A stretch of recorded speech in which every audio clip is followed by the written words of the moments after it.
Think a landlord can evict you for having a pet? Think again. Did you know that most pet clauses in most contracts are unenforceable? Know your rights before falling for illegal demands. I'm Brian, your realtor mentor. Follow me, like my videos, and if you like, leave a comment if you've had a situation like this happen to you before, or DM me on the side if you need some help. These are the pet law facts for Ontario for rentals and leases. Landlords cannot evict you for having a pet in a condo or a rental space unless you're in a condo that has pet restriction rules that you knew about before you started when you got in there. Also, they can evict you if you're in a place where you're in a shared accommodation, which means if you're sharing a kitchen or a bathroom, then they've got legal ramifications to kick you out. Outside of those situations, you cannot even put it in the contract. It's not enforceable and not legal.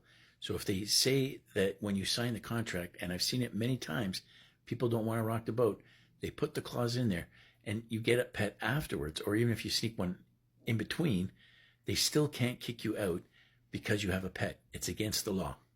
The other situation that comes up that's also not legal is when they ask for a pet deposit. When they say that they do allow pets, they can't ask you for another deposit. They're only allowed to ask you for first and last month's rent.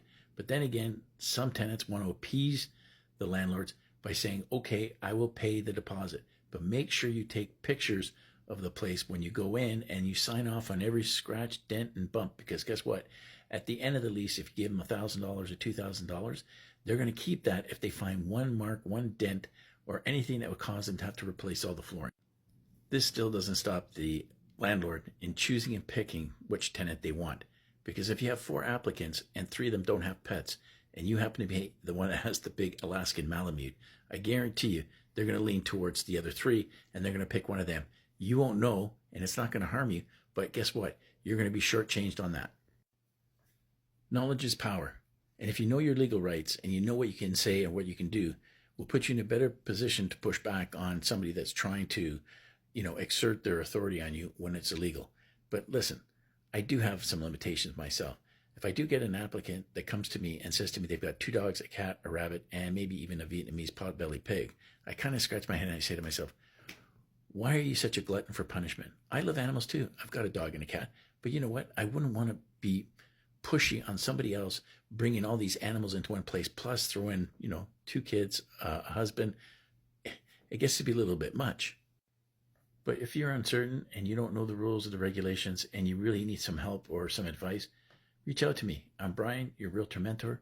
Follow me, like my videos, and leave a comment if you had a situation happen like this before.